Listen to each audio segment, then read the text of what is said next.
Baik, Assalamualaikum warahmatullahi wabarakatuh dan salam sejahtera rakan-rakan di luar sana. Selamat kita berjumpa lagi dalam slot FB Live ini. Dan malam ini seperti yang telah pun kita umumkan, kita akan berbicara tentang mahkamah dan seks luar tabi'i di mana Perikatan Nasional. Jadi sebenarnya ada beberapa sisi ataupun sudut daripada topik kita malam ini, iaitu sesuatu yang bersifat barangkali sedikit teknikal, iaitu mahkamah, keputusan mahkamah itu, dan juga yang saya rasa lebih bersifat sisi politik, iaitu di mana Perikatan Nasional. Pagi tadi sebenarnya ada seorang kawan yang WhatsApp saya, minta saya komen ucapan Yang Berhormat Tan Sri Muhyiddin Yassin, ya, sempena setahun kerajaan Perikatan Nasional. Tapi saya tengok banyak isu sangat dalam ucapan itu, jadi saya fikir tak payahlah. Dan saya fikir kita lebih tumpukan, sebab kalau kita masukkan yang itu, takut nanti kita fokusnya lain. Dan saya fikir yang itu ramai yang akan buat FB Live dan sebagainya. Sedangkan isu mahkamah dalam kes seks luar tabi'i ini, saya rasa sama ada tak ada ataupun jarang, ataupun yang menggali ada sisi politiknya, ya. Apapun ini merupakan seperti yang anda sekalian tahu, siri daripada perkongsian dan pencerahan yang saya buat. Jadi kalau sebelum ini kita bicara soal Yang Bertuan Agong, Parlimen, Speaker dan sebagainya, kali ini kita menyinggung kedudukan dan juga peranan mahkamah dalam kerangka kita. Dan kebetulan dengan adanya kes ini dan kes yang sebelum ini, iaitu kes hina mahkamah, kes Malaysia kini, akan sedikit sebanyak memberikan kita pencerahan tentang peranan dan masalah mahkamah dalam sistem kita, ya. Tetapi daripada apa yang saya nampak, saya fikir, ya, selain daripada kedudukan raja, ya, mahkamah ni agak mungkin ramai yang takut. Dan saya tengok komen yang terutama selepas kes menghina mahkamah Malaysia kini, ramai yang takut ataupun berasa tak selesa dan begitu berhati-hati. Bagus, tetapi saya fikir kita tidak harus terlalu takut sampai kita tak boleh nak cakap, ya. Mudahnya saya nak sebutkan, jangan kita cerupa lah. Jadi jangan kata macam ada hakim ni ambil rasuah sebagainya, hakim ni bodoh. Jangan kata macam tu, kan. Itu tak betul lah. Dan dalam wacana biasa pun kita tak kata begitu, baik kepada Yang Bertuan Agong ke, baik kepada Peguam Negara ke, baik kepada Speaker ke, baik Perdana Menteri. Kita tak kata begitu. Jadi maknanya kita cakap ataupun kita berbicara dengan bahasa yang lebih baik dan beradab lah, ya. Apa pun sebenarnya isu ataupun aspek yang kita nak bincang malam ni ialah soal accountability sebenarnya. Ini saya ada satu buku di sini, Judges and Judicial Accountability, ya. Ini satu tema yang saya fikir harus kita meriahkan di negara kita, sebab orang nampaknya tidak begitu sedar bahawa kehakiman juga sewajarnya ataupun memang sepatutnya tertakluk kepada accountability, ya. Jadi seolah-olah mereka ini duduk dalam sudut tertentu yang tak boleh dikritik dan sebagainya. Itu tak betul, ya. Jadi sebab itu kita bicara soal judicial accountability yang sebenarnya dituntut. Dan sebab itu hakim-hakim perlu memberikan penghakiman bertulis, ya. Dan secepat mungkin. Dan ini satu perkara yang saya fikir telah pun diperbaiki. Tinggal lagi soal kualiti penghakiman, itu soal lain lah. Mungkin itu banyak lagi perkara yang perlu dilihat. Kemudian kita harus ingat bahawa juga kehakiman ni tak lari daripada politik, ya.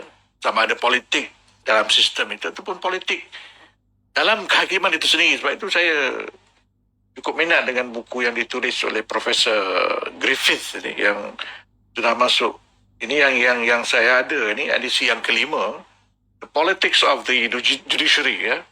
Ini bukan soal politik, orang politik, tak, politik dalam kehakiman itu sendiri, yang saya fikir penting dibaca supaya kita dapat melihat apakah sebenarnya ataupun bagaimana yang ditulis dalam konteks UK ni mungkin berlaku di Malaysia, ya. Dan setelah kita melihat penghakiman dalam kes Malaysia kini, yang saya fikir menimbulkan rasa tidak sedang ekoran daripada keputusan yang dibawa oleh Mahkamah Persekutuan, saya kebetulan ada buku yang ditulis oleh Lord Denning ini, yang disebut oleh seorang penulis dalam portal yang memberikan pujian yang cukup tinggi kepada Hakim Nalini Padmanabhan, yang memang saya setuju. Dan apa yang saya nak katakan tentang Lord Denning ialah bahawa beliau ini seperti yang disebut dalam artikel itu, dibaling buku dalam mahkamah, dan dia tak ada pun retaliate ataupun respon dengan menghukum menghina mahkamah ataupun contempt, ya. Jadi itu yang sebab saya rasa Lord Denning ini seorang hakim yang hebat, ya. Selain daripada penghakimannya yang baik, yang direct, yang mudah difaham, ya. Sebab masalah hakim-hakim kita ni, mereka menulis dalam bahasa dan penyampaian yang berbelit-belit, ya. Yang saya memang mungkin dia tak faham apa yang dia cakap pun. Jadi ini yang problem lah. Sudahlah bendanya, subject matter ataupun mauduknya susah, kan. Jadi penulisannya pun tak betul. Jadi ini menggambarkan kefahaman ataupun kekurangan mastery on their part. Dan saya nak singgung jugalah soal mahkamah perlembagaan yang baru-baru ini dibangkitkan oleh guru saya, Datuk Saleh Buang, dalam satu artikel dia, yang memang ada keperluan. Tetapi saya rasa kalau kita nak membentuk mahkamah perlembagaan daripada hakim yang ada, it defeat the purpose. Sebab kita nakkan satu mahkamah perlembagaan yang benar-benar berfungsi, ya. Dan ini setupnya lain, bukan hakim ataupun peguam saja. Maka kena ada philosopher, kena ada historian, kena ada early state, elder statesman, kena ada pemikir dan sebagainya, bukan hakim semata-mata. Jadi setupnya lain, dan ini satu perkara yang mungkin rasa ramai yang miss. Dan dalam senario kita berhadapan dengan banyak kes yang nampaknya kontroversial itu, saya kata sudah sampai masa tinggal lagi soal kemampuan tu ada pada kita tidak, ya. Tapi tak apalah, itu antara beberapa poin yang saya nak bangkitkan dalam kita membincangkan soal ataupun tajuk mahkamah dan seks luar tabi'i ini, dan bagaimana kerajaan yang ada, ya, respon kepada masalah itu, ya.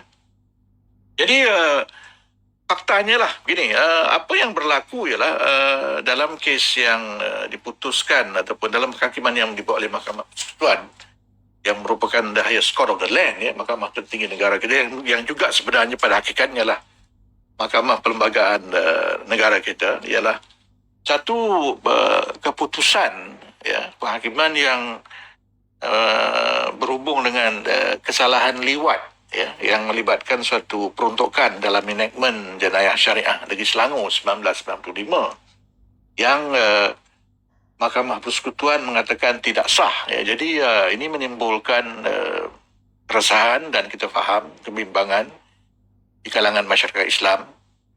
Dan ini yang saya nak kaitkan dengan di mana Perikatan Nasional, ya, ada yang membuat respon ataupun membuat lawak, dan mereka sibuk beli orang sekarang ni sebab dia nak tumbang, kan.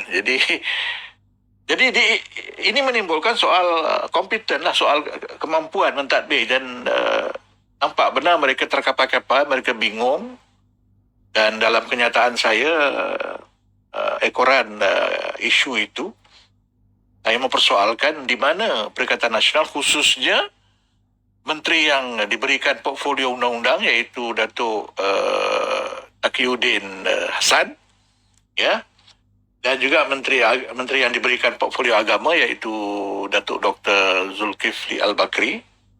Dan mungkin juga oleh kerana ada tokoh PAS yang lain iaitu Datuk Seri Tuan Ibrahim Tuan Man, di mana mereka ya Datuk Seri Tuan Ibrahim ni terkenal dengan respon beliau kepada apa RUU Undang-Undang 355 kan. Dia kata dah jadi kerajaan ni tak macam orang dah tak menjerit-jerit kan. Jadi isunya sekarang ni sudahlah yang itu tak buat. Yang ini apa kes apa seks luar tabung ini bagaimana? Sebab saya rasa walaupun bukan disepakati tetapi kebimbangan yang ketara yang disuarakan oleh masyarakat Islam terutamanya ialah bahawa ini akan memberikan signal yang tidak baik lah ataupun bukan berita baik lah untuk sistem atau untuk dual sistem yang kita ada ya. Jadi kalau mahkamah ataupun negeri dihukumkan ataupun diputuskan tidak punya bidang kuasa untuk membuat undang-undang tentang kesalahan jenayah syariah, apa akan jadi dengan sistem yang ada sekarang ini? Dan saya tertarik dengan apa yang berlaku sehari selepas keputusan itu. Tan Sri Azhar Mohamad memberikan penjelasan. Saya rasa mungkin daripada saya tak pasti di mana, tapi ada satu laporan yang memetik kenyataan beliau yang membawa soal diskriminasi di bawah artikel 8 atau perkara 8 Perlembagaan Persekutuan ya. Yang saya fikir ini pun satu hujah yang agak ganjil juga sebab dalam soal jenayah syariah ini sebenarnya operasi ataupun pemakaian peruntukan sama rata itu telah pun dikeluarkan ya. Sebab kalau kita tidak buat begitu, sama juga dengan kedudukan, contohnya keistimewaan Melayu kan. Kalau kita tidak kecualikan peruntukan-peruntukan yang tadi itu daripada sama rata ataupun equality di bawah perkara 8, hancurlah perlembagaan atau berhantu sistem kita ya. Jadi bila Hakim Azhar Mohamad mengatakan begitu soal diskriminatori, saya tak nampak oleh kerana sememangnya sistem kita yang saya katakan yang kita tahu dualistik ataupun mengamalkan dualisme itu memang berbeza ya. Sebab kalau tidak, macam mana nanti timbul soal perceraian lagi sebagai contoh kan. Dalam Islam talak itu kuasa ataupun hak yang diberikan kepada lelaki saja. Perempuan boleh tapi melalui asah dan sebagainya lah. Jadi kalau kita nak samaratakan Islam dan bukan Islam di atas dasar perkara 8, ini bahaya. Dan ini bukan skema, bukan sistem yang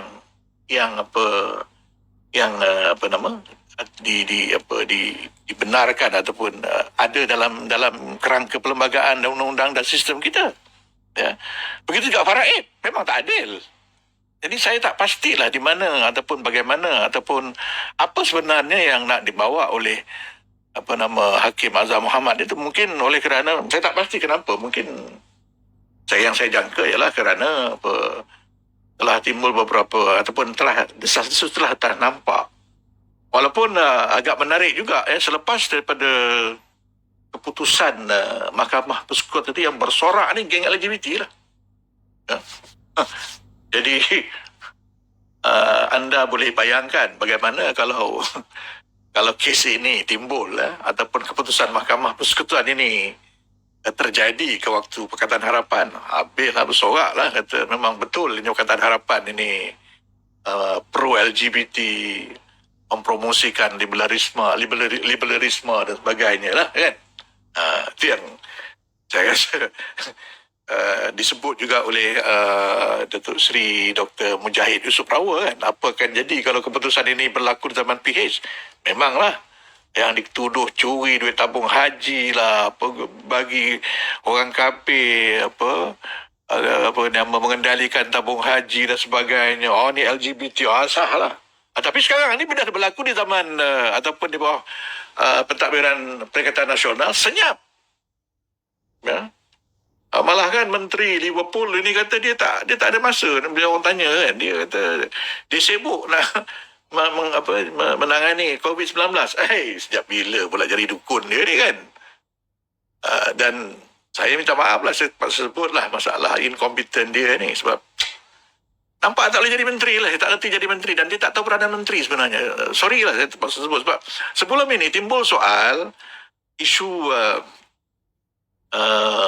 collective responsibility, ya, tanggungjawab bersama di kalangan menteri kan. Jadi dia pun tak boleh jawab apa di Menteri Liverpool ni. Jadi nampak sangat dia tak tahu dia kerja apa. Dia confused, dia keliru, dia tak tahu jadi apa, dia tak tahu dia siapa, dia mufti ke, dia menteri ke, dia penyokong Liverpool ke, dia tak tahu siapa dia. Jadi kenyataan-kenyataan yang lucu ni dan saya rasa dia pun tak tahu lah. Jadi menteri masih lagi pakai macam mufti kan. Ini pun satu hal juga.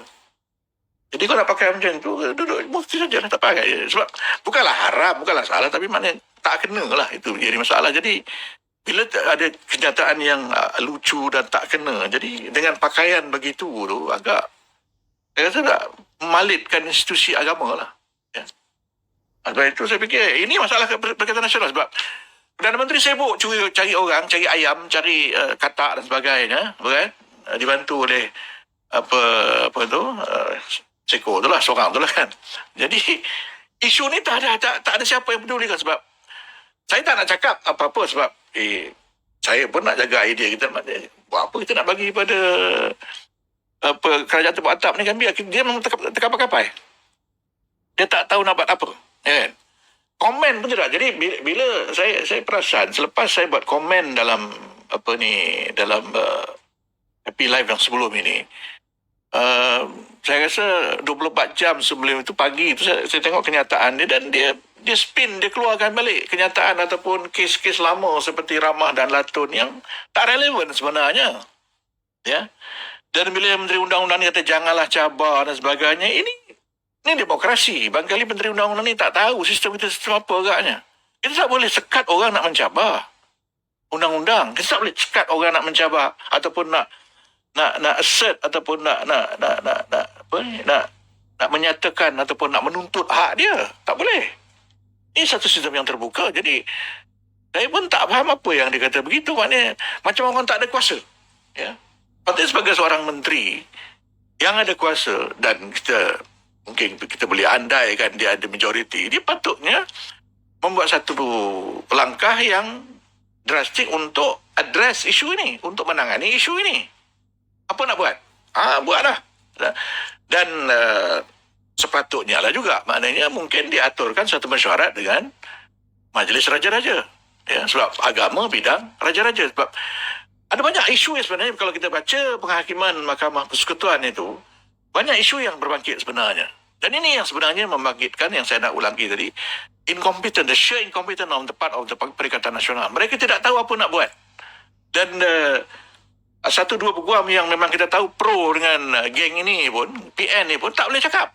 Nampak sangat ada seorang peguam dia kata bersifat komplementari. Ini bukan soal isu itu. Sekarang sudah dihukumkan, sudah diputuskan bahawa itu tak sah dan kebimbangan kita ialah sistem ini akan crumble, akan runtuh, ya. Sebab mungkin lepas ini ada cabaran yang lain dan kita tak boleh stop ini, ya. Jadi saya rasa sepatutnya sebagai kerajaan, kalau kerajaan ini ada idea yang jelas bagaimana untuk menjaga kepentingan umat Islam, nampak sekarang ni memang Perikatan Nasional memang gimmick sajalah. Dan mungkin lebih serius lagi, bohong lah kan. Dia tak tahu nak buat apa, nak menjaga kepentingan umat Islam. Dia tahu tuduh orang saja. Jadi sekarang ni tengok,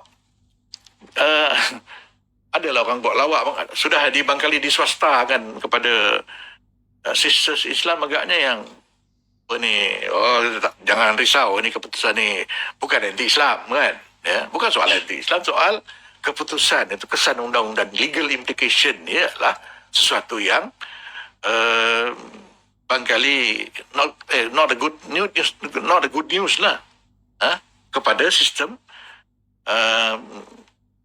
perundangan yang ada sekarang. Sebab saya nak sebutkan ataupun saya nak ulang bahawa, nak menekankan bahawa sistem yang mengekalkan sistem sivil dan mahkamah syariah dan setelah wujud zaman British lagi.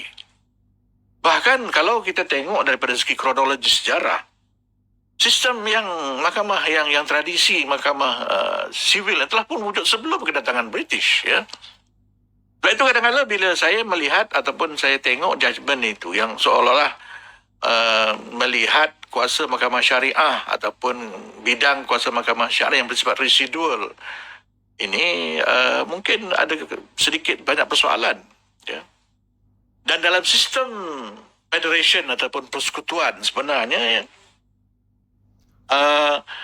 kuasa federal itu diambil ataupun diberikan oleh negeri-negeri. Artinya kuasa yang tidak disebut hendaklah diandaikan, diassume berada di tangan negeri, ya. Jadi kalau kuasa negeri ataupun bidang kuasa negeri dianggap residual, ini satu perkara yang kita perlu bincangkan, ya. Dan ini pentingnya kita tengok balik sebab walaupun penghakiman Tengku Maimun, Ketua Hakim Negara menyebut soal satu para daripada laporan Suruhanjaya Reid, saya tidak pasti apakah itu satu posisi yang betul, ya. Sebab itu saya katakan dalam pernyataan saya sebelum ini bahawa isu ini bukan soal sekadar soal isu liwat semata-mata. Bukan soal isu konflik antara mahkamah sivil dengan mahkamah syariah semata-mata. Ini isu yang lebih besar yang melibatkan soal federalism, ya. Soal bagaimana kuasa negeri dan pusat itu diperincikan oleh perlembagaan. Malangnya saya tengok secara keseluruhan, dan bukan kes ini sahaja, hakim-hakim kita terlalu dia bermain dalam permainan dia sendiri, ya. Kes A, kes B, kes C, kes D, dan melupakan gambar besar, ya. Kalau dia tidak dapat menghuraikan ataupun tidak dapat melihat sifat federalism kita yang perlu diperiksa, ditangani, diteliti dengan melihat sejarah dan perkembangan yang berlaku zaman sebelum merdeka, zaman penjaraan British dan zaman selepas itu, ya, sukar untuk kita memberikan satu judgement atau keputusan yang adil dan tepat, ya. Jadi kalau dia hanya bergantung pada keputusan-keputusan mahkamah yang sebelum ini yang belum tentu betul pun, hakim ni bukan nabi, bukan malaikat, ya. Banyak ada kesilapan, ya. Dan ada beberapa portion yang saya tengok yang dia tak setuju dengan hakim yang sebelum, tapi dia tak berani mengatakan itu salah. Jadi besok nanti orang terkapai-kapai nak ambil yang ini ke yang itu, nak ambil yang baru ke yang lama. Jadi ini semua satu perkara juga. Mengapa tidak Mahkamah Persekutuan menunjukkan keberanian kepada kita untuk buat satu benda yang baru, sebab dia ada kuasa untuk buat ruling yang baru dan tolak yang lama. Jadi jelas. Jadi sekarang ni ya mungkin baiklah. Jadi bila keadaan keliru ni mudahlah bagi parlimen dan sebagainya. Tapi masalahnya parlimen bila ada kerajaan tepuk atap ni tak boleh buat apa. Ini yang saya nak kaitkan kes mahkamah dalam isu seks luar tabi'i dengan masalah inkompeten dan masalah kelembapan dan kebingungan yang kita lihat berlaku dalam pentadbiran ini di bawah Perikatan Nasional. Mereka tak ada satu pengarahan yang jelas. Dan saya rasa kalau berbanding dengan apa yang dilakukan ketika PH mentadbir di bawah seliaan Mujahid dahulu, sekurangan dia dah bercakap soal beberapa idea, beberapa langkah, ya, blueprint yang dibuat untuk memperkasa mahkamah syariah yang lebih jelas pada sekarang. Jadi kita tak tahu sekarang ni Menteri Liverpool ni apa sudah buat dengan benda itu. Dia kekalkan ke, dia KIV kan ke, ataupun tak tahu di mana, bukan? Jadi Tuan Mahan mengatakan bahawa PH ini jadi ejen liberalisme, menggalakkan LGBT. Tak betul lah. Sebab sekarang ni nampak siapa, ya? Dan selepas tabung haji jelas dengan kes ini kita tahu di mana dan bagaimana Perikatan Nasional ini menangani masalah umat Islam, ya. Ya, masalah COVID-19 soal lain lah, itu nasib dia lah. Dia dah jadi kerajaan, dia kena tangani. Tetapi isu ini isu yang penting dan dia kena keluar dengan kenyataan yang jelas. Perdana Menteri sendiri, ya. Perdana Menteri sendiri kena keluar sebab nampak bahawa Menteri Undang-Undang tak mampu, Menteri Agama pun lagi kelang kabut, lagi kelabu, ya. Menteri Menteri Air pun tak nampak, dia lagi kelabu kan. Tak nampak. Jadi Perdana Menteri kena ambil tanggungjawab. Dia sebagai pemimpin, sebagai orang nombor satu dalam kerajaan kita. Sebab kalau tidak, pilihan yang akan datang, kita boleh katakan dan sahkan bahawa mereka tidak kompeten. Maknanya sebuah kerajaan Melayu Islam ini gagal untuk memberikan, bukan saja menyelesaikan, visi dan wawasan pun tidak jelas. Ya. Jadi ini satu perkara yang penting, sebab inilah sebenarnya pelaksanaan daripada apa yang kita sebut kedudukan raja-raja sebagai ketua agama, kedudukan Islam sebagai agama persekutuan dan sebagainya. Ini sebenarnya operasi dan orang kata the real meat of those positions. Ya. Jadi kita perlukan suatu tindakan yang tegas dan dalam sistem kita, maknanya kalau ada mahkamah tu make a mess, dan parliament has got to set things right. Caranya macam mana? Itu pandai-pandai lah. Jangan saya tak mau bagi jalan kat sini. Sebab seperti yang saya katakan, di kerajaan dia kena buat lah. Saya ada cara saya, tapi maknanya saya tak nak cakap di sini lah. Ya. Kita nak bagi tahu dia ada kerja dan dia kena fikir, dia kena buat. Ya. Sepatutnya benda ni saya rasa ditangani dengan kadar segera. Ya. Ni dah masuk hari yang ke-3 ataupun yang ke-4. Ya. Dan tak nampak apa-apa pun. Ya. Begitu juga dengan kes Malaysia kini hari itu. Jadi apa yang berlaku sekarang ni pada saya ialah kedudukan ini ataupun isu ini sudah menjadi satu yang ada mess lah. Jadi seolah-olahnya keputusan ataupun kes-kes yang ada itu menggambarkan bahawa apa yang dibuat oleh hakim macam tikus baik kelabu lah. Dia tak menyelesaikan masalah. Lagi kelang kabut lagi. Ya. Ada timbul kebimbangan, ketidaktentuan, ya, dan malah kebimbangan. Dan ini kerja kerajaan untuk betulkan. Oleh kerana tafsiran ataupun apa yang dibuat oleh mahkamah kepada kedudukan dalam perlembagaan itu yang bercerita soal yang memperincikan soal pembagian kuasa di antara federal dengan state, antara persekutuan dengan negeri. Saya rasa tafsiran itu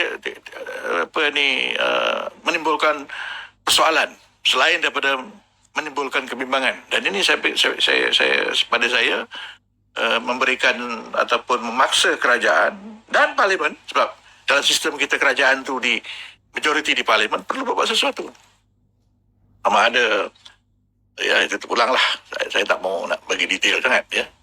Dan di peringkat negeri itu terpulang lah, sebab kita bimbang juga apa yang akan berlaku sebelum ini. Dan ini satu perkara yang saya fikir perlu difikirkan. Secara kebetulan saya pernah terlibat dengan aktiviti dan juga satu bukan kata gerakan, maknanya untuk memperkasakan mahkamah syariah, dan saya masih komited dengan program itu. Ya. InsyaAllah kalau PH dapat berkuasa balik, kita akan lihat semula. Ini bukan soal nak menafikan kedudukan bukan Islam. Saya nak kena jelaskan, sebab ada juga kalangan umat Islam yang sonok dengan benda ni seolah macam kemenangan. Ini bukan. Ini kita tidak menafikan hak sesiapa. Kedudukan mahkamah syariah atau pembagian kuasa di antara persekutuan dan negeri tidak ada kena-mengena dengan soal nak menafikan ataupun nak menindas orang bukan Islam. Tak ada kena-mengena. Ini pun satu perkara juga, satu masalah yang persepsi yang tidak betul di kalangan kadang-kadang setengah orang bukan Islam. Itu tak harus diperbetulkan, ya. Dan ini menjadi tanggungjawab kerajaan, dan seperti yang saya katakan tadi, nampaknya pentadbiran yang ada tidak begitu cekap lah, dan mungkin boleh katakan gagal dalam menangani isu ini. Dan saya menyeru rakan-rakan dalam Ikatan Harapan untuk meneliti perkara ini.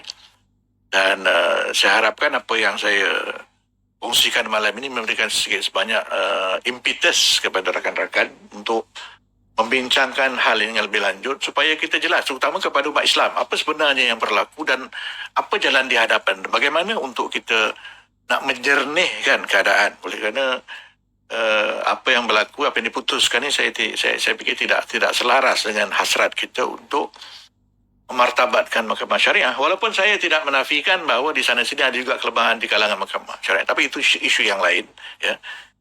Isunya bukan, jawapannya bukan apa yang berlaku sekarang ini, ya. Dan saya rasa pihak eksekutif dan pihak badan perundangan iaitu kerajaan dan parlimen perlu berbuat sesuatu oleh kerana sepanjang pengalaman saya mahkamah lagi mengkucak-kacir ataupun seperti yang saya katakan tadi dah jadi macam tikus baik kilabu. Tak ada benda yang jernih, tak ada benda yang jelas.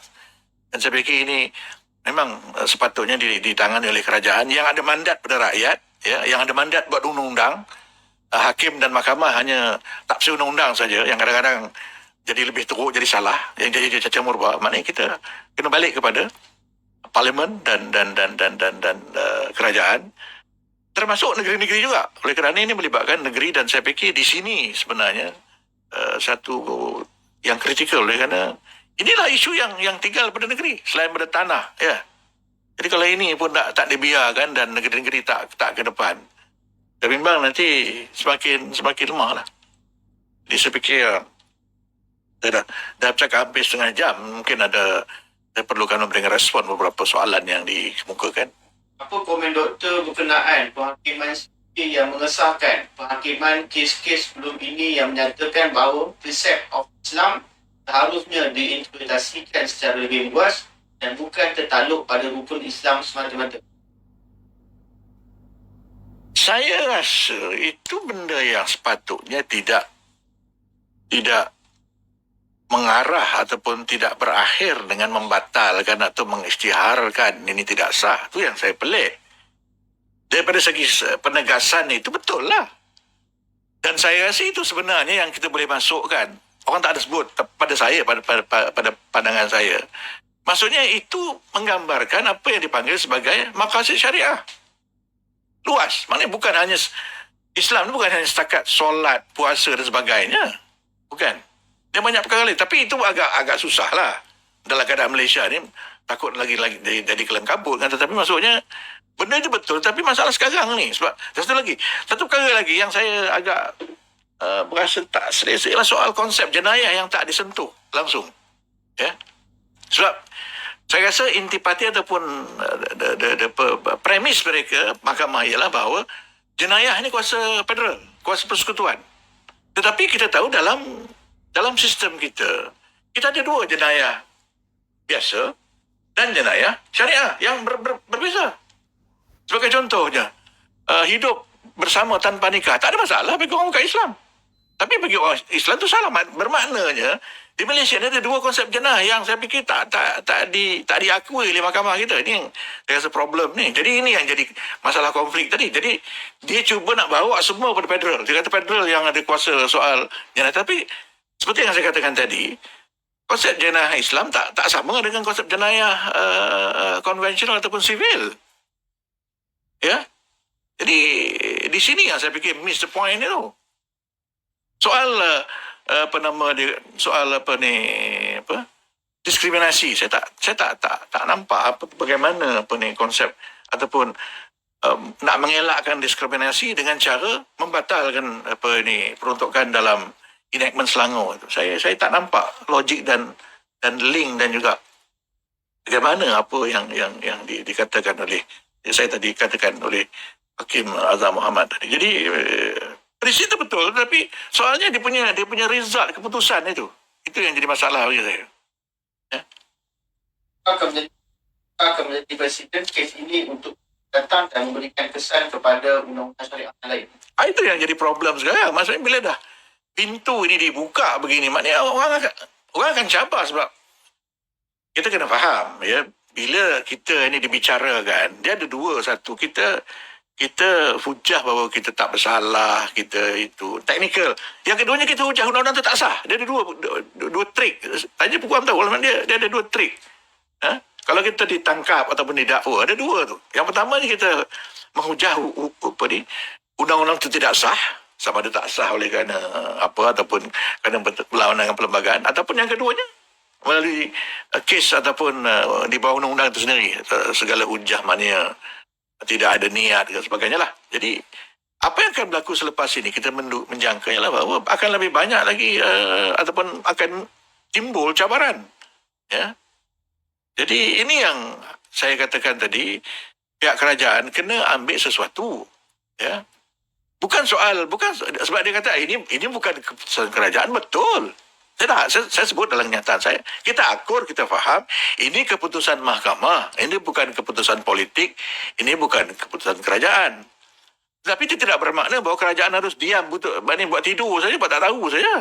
Sebab yang menanggung kesannya lah sistem itu. Jadi kerajaan ada kuasa, ada wewenang tertentu, ada otoriti tertentu, ada opsi tertentu untuk mengelakkan hal-hal yang tidak diingini berlaku. Jadi ini yang kita desak, yang kita tanya kerajaan sekarang ni, apa dia nak buat? Ya, dia panggil, itu soal dia lah. Saya tak nak cakap lebih.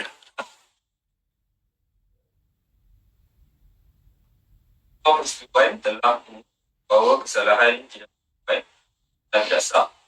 Benarkah keputusan seumpama ini berlaku sebelumnya? Ada keputusan, contohnya yang kes yang disebut, yang cited dalam hujan ni, antaranya Muhammad bin Daud lah. Satu orang yang ditangkap kerana menganjurkan solat yang masa itu di Terengganu dua imam lah. Jadi undang-undang itu disahkan, diisiar sebagai tidak sah oleh mahkamah. Jadi orang tu terlepas lah. Macam ni juga. Kan? Jadi cuma masa itu dia punya pattern lain. Masa itu undang-undang tu dibuat oleh federal, ini oleh state. Jadi kita tak mahu benda akan berterusan begini oleh kerana tidak ada apa yang dibuat. Jadi sepatutnya parlimen, maknanya kerajaan bawa ke parlimen sesuatu untuk menangani isu ini. Terpulang daripada dia lah, apa dia nak buat. Kalau saya menteri, saya tahulah apa nak buat. Tapi sekarang ni bukan saya menterinya kan. Apa saya cakap kan? Tengoklah dia apa nak buat. Takkan saya nak ajar dia kan. Benarkah kalau pesalah jenayah syariah sesuatu berpindah dari ke negeri lain, asal negeri tersebut tak boleh menangkap? Saya fikir betul, sebab dia undang-undang ni berdasarkan keberbidang kuasa. Jadi tapi sebab ada kes, doktor, antaranya kes perkahwinan. Ayalah. Kalau bila ada orang Perak nak kahwin, ada cerai, dia nak mudah pergi ke polis. Iyalah, betul lah. Sebab itu undang-undang yang bersifat prosedural lah, bukan substantif lah kan. Sebab undang-undang ni ada dua, satu yang bersifat prosedural dan substantif. Dan diterima oleh Islam benda tu. Maknanya macam baru ni lah ada kes murtad yang mahkamah kata tak ada bidang kuasa tu kan. Jadi walaupun kes itu kes yang secara substantif punya satu kesalahan di segi agama, di segi Islam, tapi oleh kerana dia bukan tertakluk di bawah bidang kuasa mahkamah yang ada, mahkamah kita, mahkamah tak boleh buat apa. Jadi aspek prosedural dan aspek yang bersifat tidak substantif tu kena buat lah. Kena fikir juga. Jadi sebab itu orang boleh gunakan keadaan itu untuk lari daripada hukuman, untuk lari daripada penguasaan dan sebagainya. Dan memang undang-undang sifatnya begitu. Walaupun saya rasa ini bukan sesuatu yang berasal daripada hukum syariah, tapi saya fikir ini tak salah, dan saya fikir termasuk dalam kategori hak juga. Jadi tak boleh kita nak sekat. Sebab itu saya sebut tadi, kita tak boleh kata jangan cabar. Tak boleh, sebab itu hak orang, hak rakyat, hak warga kan. Ataupun dalam setengah keadaan hak siapa juga yang termasuk yang bukan warga negara untuk mencabar dan sebagainya. Jadi kita tak boleh mengambil dalam jangan cabar, tak boleh. Akhir, Doktor. Ya. Setakat pembacaan saya, Parlimen CJ dan CJM mengesahkan bahawa Muslim di Malaysia tertanduk pada dua-dua undang. Ya. Dua undang, Betul. syariah. Tapi DUN tidak ada kuasa untuk buat undang-undang jenayah yang termasuk dalam senarai persekutuan. Iyalah, itu satu tafsiran, satu pembacaan lah yang saya fikir kita akan perhalusi lebih lanjut lah. Sebab banyak lapis tu yang saya rasa kita kena lihat. Tapi secara umumnya ya kita terima, tapi betul atau tidak, ataupun sebab saya rasa satu perkara dalam undang-undang yang kita harus fikirkan juga ialah kita harus melihat ataupun harus menjangka apakah kesan itu. Jadi kalau sesuatu end result atau keputusan itu meruntuhkan sistem, saya fikir ini mahkamah kena fikir. Dan ini tak ada langsung dalam aspek ataupun pertimbangan ini, nampaknya tak ada. Jadi seolah-olahnya macam tak apalah, nak runtuh pun runtuh lah, kan? Dia tak boleh fikir macam tu, maksudnya. Sebab itu dalam penghakiman mahkamah, dia kadang-kadang ada penghakiman yang bersifat policy judgment, bukan setakat legal judgment saja.